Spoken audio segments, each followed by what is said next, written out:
මේක AI video යන්නේ මේක ඇත්ත සිද්ධියක්. අර උඩින් නම් ඇත්තටම අතාරින්නේ බල්ලුන්ව.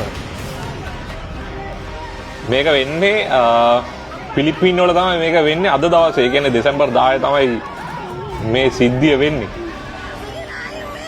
කොහමද ගිනි ගන්න කියන එක දන්නේ නැහැ. කොහොම හරි මේ කෙල්ල හවු වෙලා ඉන්නවා. දැන් පැන ගන්න බැරුව ඉන්නේ බිල්ඩින් එකෙන් බිමට.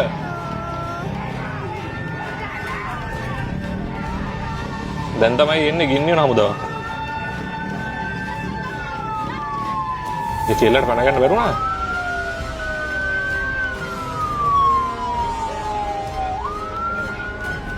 I don't know. දැන් ඔතන ඔය සාමාන්‍යයෙන් ගිනි ගත්තම බිල්ඩින් එකක් ගොඩක් මිනිස්සු නැති වෙන්නේ ගින්නට නෙමෙයි. ඔය ටොක්සික් ස්මෝක් එකට මේ දුමට උස්ම ගන්න බැරි වෙනවා කලන්තේ දානවා.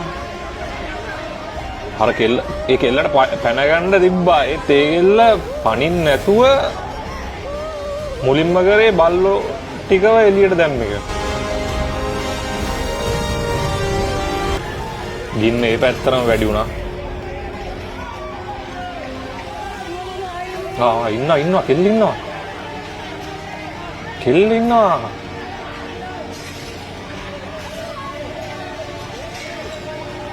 අඩි නෝ අම්මට සිරි අත ගාවටම ගින්දර එනවා අත ගාවටම. නෝ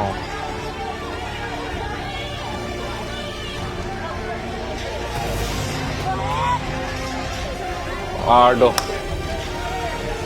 තව තප්පර 30ක් පරක් වුණා නම් කෙල්ල හුවෙනවා ගින්නට.